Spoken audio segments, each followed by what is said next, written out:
and welcome to the 6 o'clock news on Saturday the 5th of August. And I'm sorry for the sunlight in the background there coming through the blinds that haven't quite got rid of the sun this evening, but I'm not going to shut it out, having had quite a few bad days this week. Anyway, welcome to our news this evening. A slightly shorter programme again this evening, and that's mainly due to the lack of news during the holiday period this week. And in the news this week, the first day of the Great Dorset Chili Festival has been cancelled today due to adverse weather conditions caused by Storm Anthony. The festival was due to begin today at Stock Gaillard Deer Park at Lidlinch near Sturminster Newton. However, despite the best efforts of organisers to put the event on, it was confirmed this morning that the opening day has been cancelled. The upgrade of the harsh weather to storm conditions left the event unable to go ahead, as their insurance would have been invalidated. They plan to be open tomorrow, and any tickets that were bought for today will be valid for tomorrow. Also, the Dorset Food and Arts Festival that was planned today in Poundbury, Dorchester, was postponed and will now be tomorrow, Sunday, August the 6th, from 10 a.m. to 3 p.m. And this will be located at the Great Field at Peveril Avenue. Now, Dorset Council has received notice from Power Fuel that they intend to appeal the council's decision to refuse planning permission for the energy recovery facility at Portland Port. On Friday the 24th of March, Dorset Council Strategic and Technical Planning Committee refused to grant permission for the proposed facility, with Power Fuel stating shortly after that they would lodge an appeal in the future. Appeals against refusal of planning permissions are submitted to the Secretary of State, and nearly all are decided by the Planning Inspectorate. The Planning Inspectorate is a central government executive agency that deals with planning appeals, national infrastructure planning applications, examinations of local plans, and other planning-related and specialist casework for England. It's anticipated that the appeal will be submitted by mid-August, and at this point the Planning Inspectorate will notify Dorset Council that the appeal has started, and this will officially start the clock ticking and confirm how the appeal will be handled, together with details of any inquiry date and the name of the appointed independent inspector. Within 1 week of the start date, Dorset Council will notify all interested parties, including anyone who submitted representations to the original application. They will be told that an appeal has been lodged with the Planning Inspector, including details of how to get involved. Now, there's no requirement for anyone to resubmit any representations that were made to the Council at the application stage. Once the Planning Inspectorate has confirmed the arrangements, Dorset Council will send all representations that were made on the planning application to the Inspector. However, anyone who wishes to make representations at the appeal stage or any additional representations will need to do so directly to the Planning Inspectorate, not to Dorset Council. But you can only do that once the start date for the appeal has been confirmed and notification of how to submit that information has been published. Now, Dorset Police have launched a campaign this week which focuses on the consequences of using mobile phones while driving agricultural vehicles and heavy machinery on the roads. Using a mobile phone while driving is one of the 5 most common reasons for road deaths, known as the Fatal 5. Others include driving at an excessive speed, not wearing a seatbelt, driving under the influence of drugs or alcohol, and careless or inconsiderate driving. Since the beginning of 2021, there have been 702 collisions resulting in fatalities or serious injuries on Dorset's roads. 7 of these collisions occurred as a result of mobile phone use. Officers from Dorset Police are hoping to change the behaviour of drivers by highlighting the consequences of being caught using a mobile phone whilst driving. This applies to those making calls or sending texts, but also those taking photos, checking emails, or changing a phone music playlist. Roads Casualty Reduction Officer Jason Green of Dorset Police said it might seem like a small thing, momentarily picking up your phone to read a quick text or giving someone a call, but we've seen that these kind of decisions can have devastating consequences. Each year we investigate many serious or fatal road traffic collisions, and some of them could have been prevented. During the last 2 years, Dorset Police have issued 517 fixed penalty notices to motorists who were caught using a mobile phone whilst driving. The punishment for using a handheld mobile phone while driving is 6 penalty points and a £200 fine. Police are reminding drivers that the law still applies if you are stopped at traffic lights, queuing in traffic, supervising a learner driver, driving a car fitted with a stop-start technology that switches the engine off when you come to a stop, or holding and using a device that's offline or in flight mode. Dorset Police are asking the public to assist them in making the roads safer by providing evidence of any drivers using mobile phones, such as video footage, dash cam, cycle cam, helmet cam and others. These can be uploaded to the dedicated force website, which is www.operationsnap.dorset.police.uk. That's www.operationsnap.dorset.police.uk. And this can be used as evidence to prosecute offenders. And staying with Dorset Police is piloting the use of 2 tactical watercraft for the summer to enable increased patrols of the coastline and inland waterways. With almost 100 miles of coastline, the county is in an attractive location for those wishing to take to the water and use jet skis, watercrafts and paddleboards in the warmer weather. However, police have received complaints from residents and visitors that a small number of people are abusing the coastline and spoiling a great day out for others by behaving antisocially, driving in swim-only areas and speeding on inland rivers. Sergeant Ryan Prater of the Marine Forces Support Group said, "We work hard with our partners such as the harbour masters and local authorities to ensure those on our waters follow local bylaws. Sadly, we do see jet skis being driven inappropriately, which can cause danger to others on the water, not only around our beaches but also inland on rivers such as at Christchurch." And you can see in the picture there on the left one of the watercraft now being used by Dorset Police over the summer. Now, apprenticeships with Dorset Council are proving to be a real asset for upskilling the workforce and giving employees opportunities to fast-track their careers. The number of people undertaking an apprenticeship increased by 52% from 154 to 232 employees. The success of the programme can be largely attributed to a wider range of apprenticeships opportunities and more employees choosing to complete their apprenticeship to upskill themselves further and grow their professional qualifications. The apprenticeships programme, run in collaboration with specialist apprenticeship providers, marries on-the-job training and theoretical learning, so apprentices can apply their learning in a work-related environment while obtaining a more in-depth background into their chosen sector. Councillor Spencer Flower, leader of Dorset Council, said, "Dorset Council is committed to developing the workforce and becoming an employer of choice. Apprenticeships is one of our priority areas to achieve this. We have established an apprenticeship board to drive investment in young people and employees now and into the future, and also to address the skill shortages in particular fields. Apprenticeships combine on-the-job training with nationally recognised qualifications. There's a whole range of career opportunities in public services across Dorset." Now, if you're interested in apprenticeships with Dorset Council, just go on to Google and search for Dorset Council apprenticeships and you'll get to the relevant pages.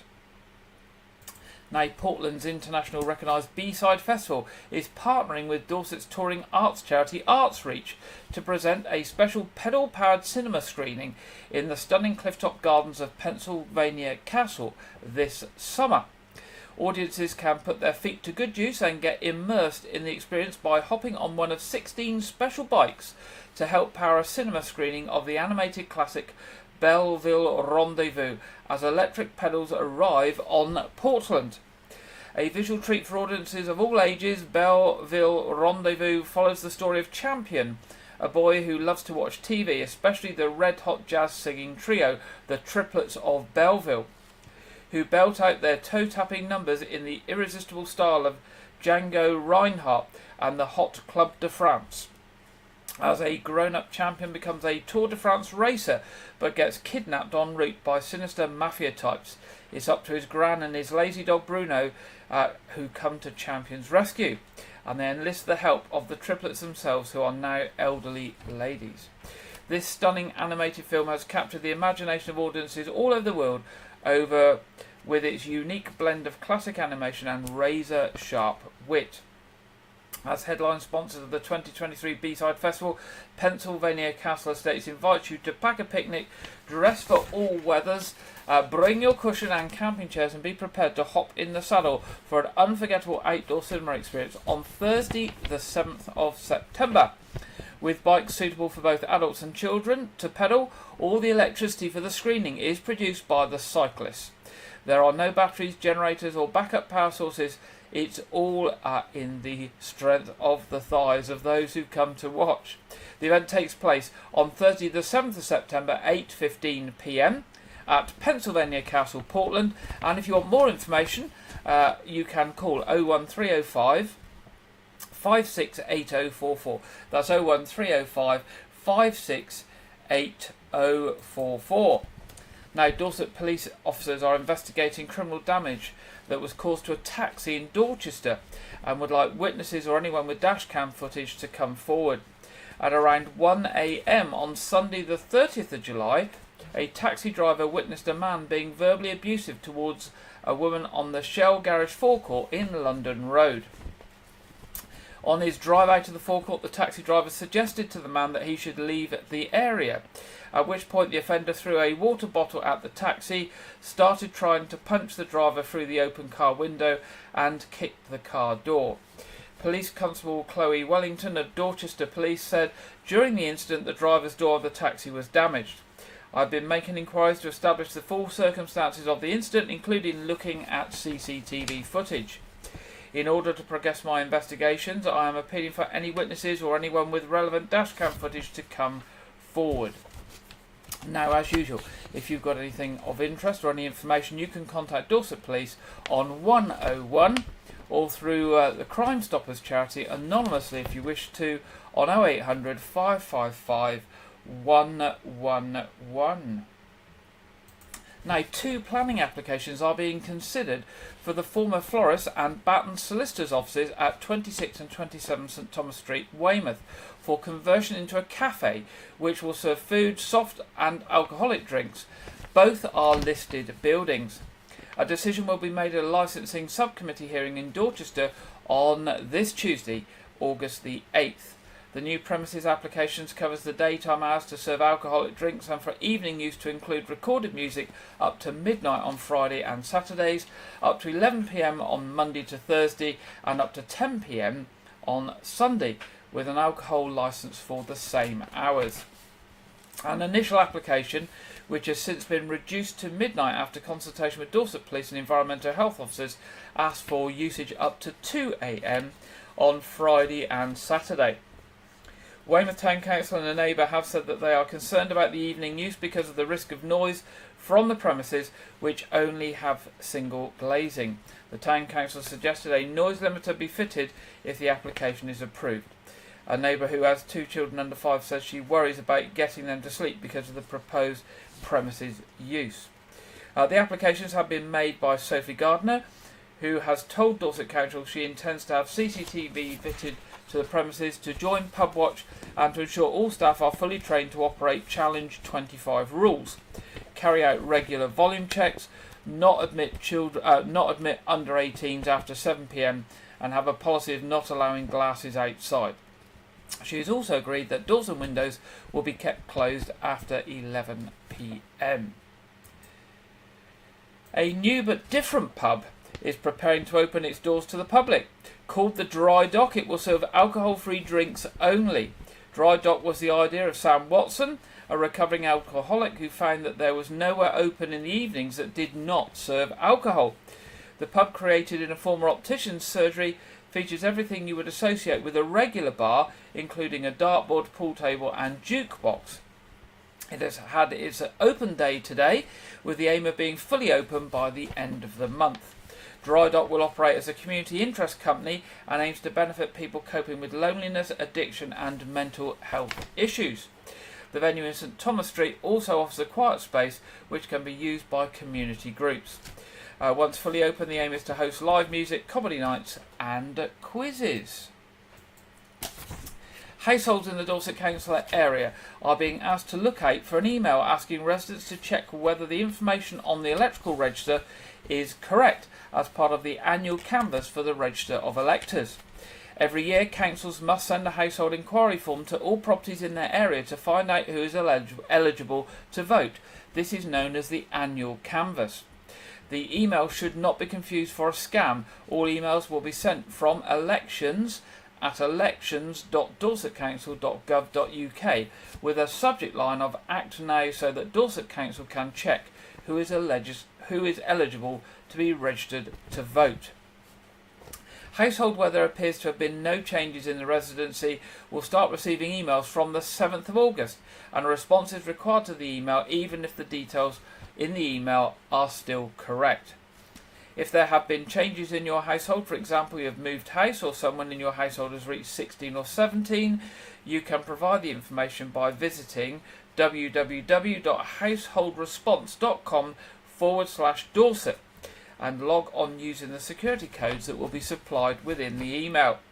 From the 15th of August, canvass forms will be sent out to properties where Dorset Council have been unable to confirm all of the residents. A response is required to this form and can be done in several ways depending on the circumstances. If there are no changes, you can contact the relevant department by calling 0800 197 9871 and supplying the security code in the letter, or you can text the words "no change" to 80212. Further canvass communications will be sent out in September to properties where Dorset Council believe there are no changes to the registered electors, but they do not hold email contact details. Now, if you've got any questions at all about elections or Register of Electors, you can contact the elections team on 01305 838 299. Now, Dorset Police is setting up a diary of engagement events for the communities of Portland as the island prepares to welcome the first group of asylum seekers to Portland Port. The events are at venues across Portland during the next month and will give communities the chance to meet local officers dedicated to providing a visible presence in and around the port and across the island of Portland. In addition to the local neighbourhood policing team, Dorset Police has a dedicated team working with the port and the Bibby Stockholm to support the arrival of the asylum seekers and the local communities. Local Policing Commander Chief Superintendent Richard Bell said, "We have been working tirelessly with our partners over the last 4 months to ensure we have effective plans in place to keep the residents of Portland, Weymouth and the Bibby Stockholm safe and secure. We recognise that many residents still have concerns. The surgeries will give local people an opportunity to talk directly to the officers and staff engaged on the policing operation and their neighbourhood policing team." Now, there's a whole string of events, and I've just got details of the first few for you, and we will give out the other ones later in the month. So, this Tuesday the 8th, 5 o'clock at Tesco's, Friday the 11th, 11 a.m. at Portland Social Club, and Wednesday the 16th of August, 10 a.m. at Osprey Leisure Centre. You can find out more about one of the intelligence operations of the Second World War that was recently subject of a movie. The film starring Colin Firth and Matthew McFadden was called Operation Mincemeat. Now, Kevin Patience will talk about the real Operation Mincemeat at a Friends of Weymouth Library talk at Weymouth Library on Saturday, September the 2nd from 10:30 to 12 noon. His talk is called Operation Mincemeat and the Man Who Never Was. In 1943, a body disguised as a Royal Marine officer was planted with false intelligence papers and strategically placed to fool the Germans of the invasion plans of the Allied forces. Now, if you'd like to attend that talk, tickets cost £2 for Friends members, that's Friends of the Library members, £3 for non-members, and you can pay by cash or cheque only. You can book through Weymouth Library and Learning Centre on 01305 762 410 or by emailing Weymouth Library at dorsetcouncil.gov.uk. Now, Royal Mail has warned anybody with old stamps they must swap them for new barcoded stamps in order to avoid paying a surcharge on their post. Non-barcoded stamps will no longer be accepted following a change to the system this month. Customers who still have any non-barcoded stamps will still be able to swap them for barcoded stamps through Royal Mail's simple and free swap-out scheme. The swap-out scheme opened on the 31st of March, and there is currently no deadline for customers to swap their non-barcoded stamps. The Royal Mail said from August the 1st, the everyday stamps showing the Queen's head on a plain coloured background will only be valid if they have a unique barcode on the right-hand side. From that date, using the old non-barcoded stamps will result in a surcharge for the person you're sending the item to. And that's obviously that's not going to be good if it's a birthday card and they've got to pay to get it. That will certainly upset people, won't it? Royal Mail said it will aim to process applications within 7 working days, but some applications may take longer, and customers should allow 15 working days for the replacement stamps to come through. Now, I've actually used the service. It works very well. You just get the relevant information, you fill in a form, send your stamps off to a free post address, so you don't need a stamp, and then a week or so later your new stamps come back. Now, there are 4 ways customers can obtain a swap out scheme form: via the Royal Mail website at www.royalmail.com/barcoded stamps. You can download a form from there, fill it in and send it off.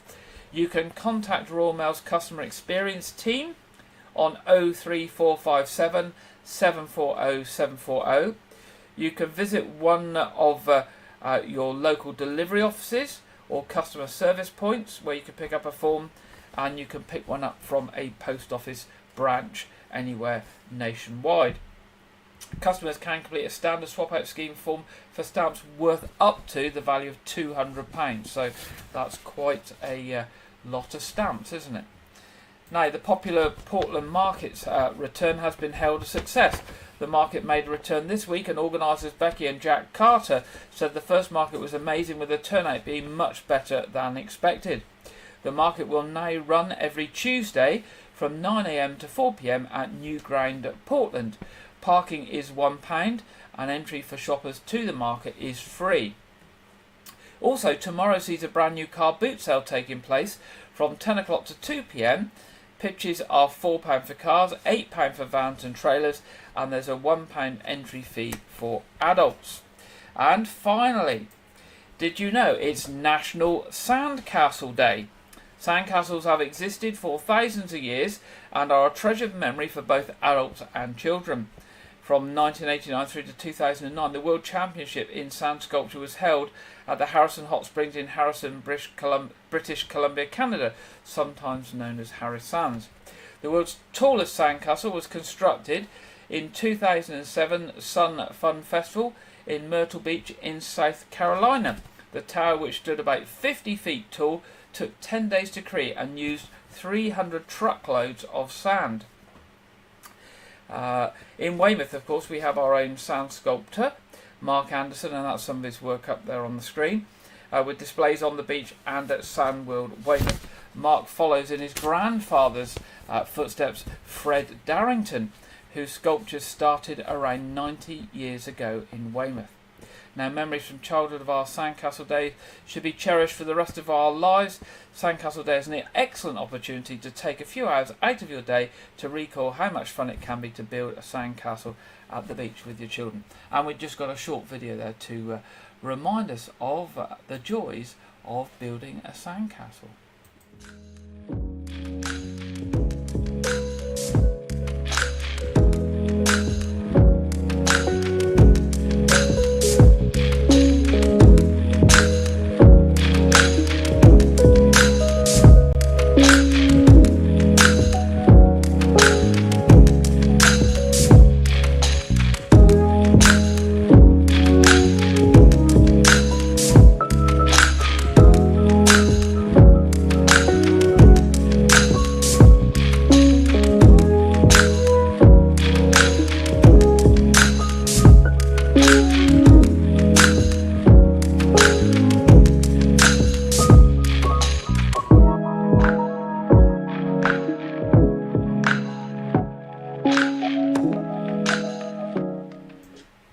we go, that's National Sandcastle Day, which has been today.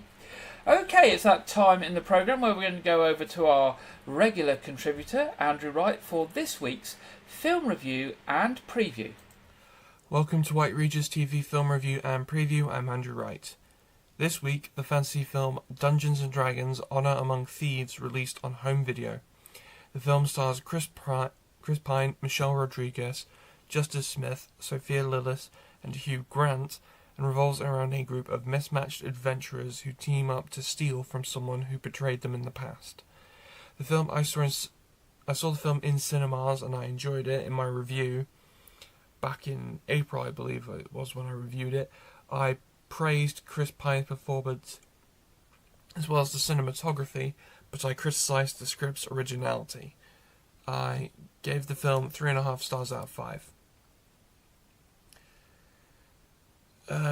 This week, so on Monday, July 31st, Teenage Mutant Ninja Turtles Mutant Mayhem was released in cinemas as an animated reboot to the Teenage Mutant Ninja Turtles franchise.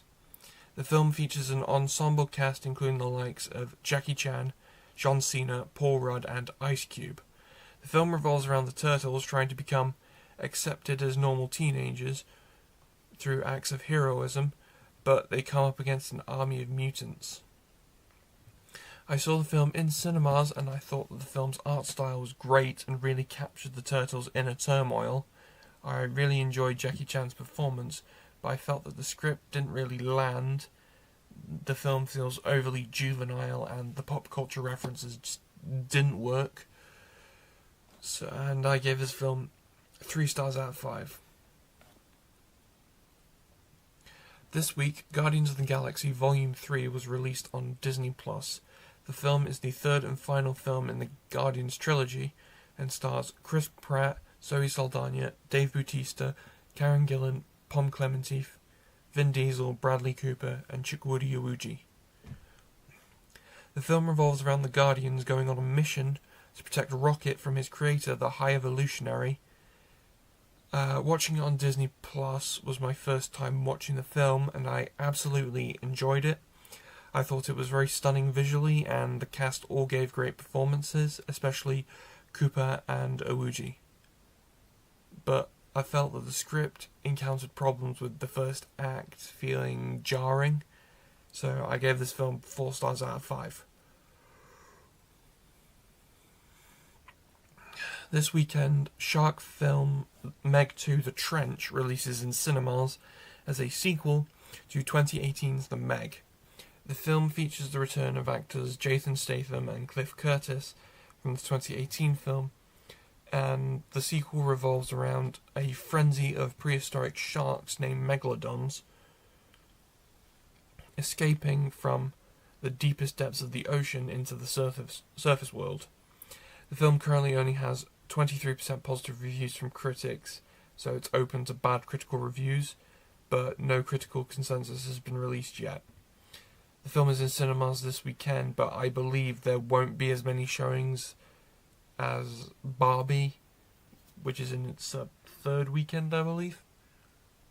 Yeah, it's its third weekend, and Barbie's still got more showings going on, but that may just be a Cineworld only. You'd have to check your local cinema.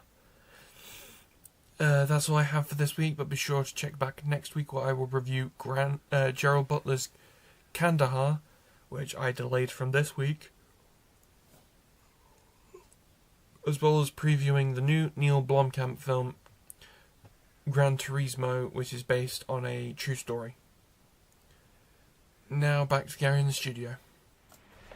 Thank you very much, Andrew, and we'll be back with Andrew next week. So let's see what the weather has in store for us this weekend.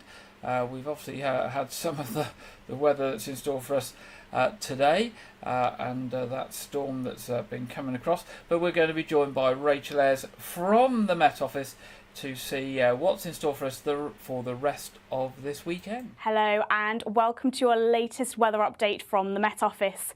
So Storm Anthony has brought some wet and windy conditions across the UK to start the weekend. And we do have an amber wind warning out for southern parts of Wales and southwest England, as we could see some damaging winds here. This could bring some localised disruption to travel, so bridge closures and road closures are possible, as well as flying debris and damage to property. So if you are in these areas, do keep an eye on the forecast, as you might need to make some changes to your plans for today. But let's have a look at the detail on those wind gusts. So we've got Storm Anthony slowly moving eastwards throughout today. And this means that through this afternoon, we've got a northwesterly wind across southern parts of Wales and southwest England. Now here we could see gusts of 40 to 50 miles per hour quite widely inland, so this is not just going to affect coastal areas, and these could peak at 60 miles per hour. And on some exposed coasts, we could see gusts up to 70 miles per hour, and this is quite unseasonable for August. But as we go through into this evening, Storm Anthony will start to move away towards the southeast, so these winds will slowly start to ease, but it will be windy throughout the rest of today.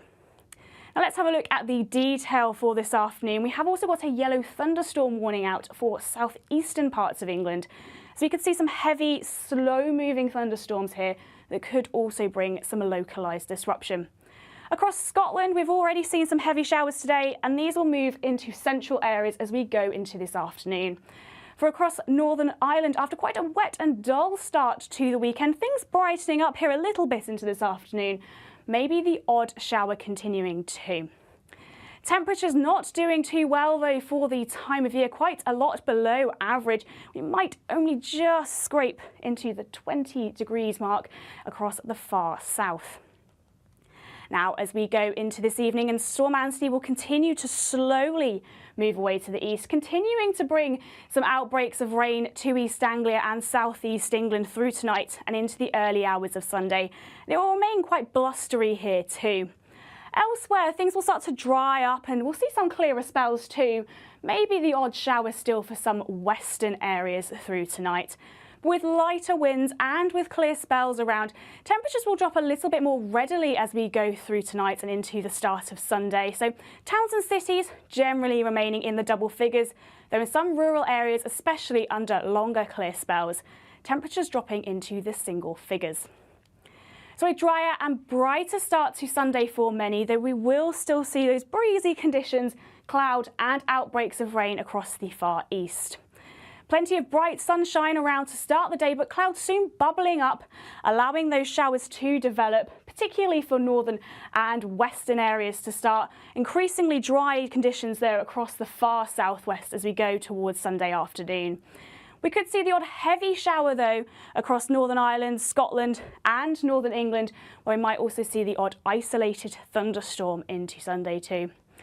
But with more in the way of sunshine and lighter winds, temperatures doing better tomorrow than today. Still below average though for the time of year, but we could get to 20 to 21 in the south. As we move into Sunday evening, well, those showers will continue for a time, but we'll start to see things drying up more from the southwest, so they're becoming more confined to northeastern areas as we go through Sunday evening. But plenty of clear spells developing once again, and with light winds, we're looking at another chilly night as we go into the start of the new working week. Thank you for listening, and to keep up to date with the latest forecast and all of the weather warnings we have out, do check out our website and follow us on social media. Bye for now. Thank you, Rachel, and we'll see what the local weather has in store for us for the week ahead. And yes, Wednesday, Thursday, sunshine. They did promise us that we'd be getting a bit of a dry spell, so towards the end of the week. Monday and Tuesday still looking like sunny spells and maybe some showers. But towards the end of the week, drying up a bit and a good few days. Now, I'm not sure how long that dry spell is going to last. The rumours are it's only going to be a matter of days, and then we'll be back to where we are at the moment. But we will have to wait and see on that front. Moving to our What's On section, coming up at Weymouth Pavilion, we have got 10th of August Dinosaur Adventure Live. 12th of August, Rock for Heroes. Also 12th of August, Ultimate Madness. 14th of August, Grindthorpe Colliery Band. 17th of August, Totally Tina. 18th of August, Queen A Dazzling Tribute. And 20th of August, Fireman Sam. Now those are just a few of those things that are on at the Pavilion on the next few weeks. Do pop along to the Pavilion website, www.weymouthpavilion.com, to see what else is happening at the Pavilion, and to buy tickets online. And also you can buy tickets from the box office on the telephone, 01305 783 225. That's 01305 783 225. Now, coming up at the Knowth Fort. The Knowth Fort are doing an artillery display on the 13th of August. On the 26th of August, there's Fort Fest, which is an open-air concert of local bands. 24th of September, Pause for Fort, which was the dog show and dog events that they had last year, is returning. That's the 24th of September. 1st of October, the Family Science Festival returns, and then the 7th and 8th of October is a pirate weekend. Now, for details of those and other events happening at the fort, www.knowthfort.org.uk. Now, looking to Arts Reach. A few things coming up with Arts Reach.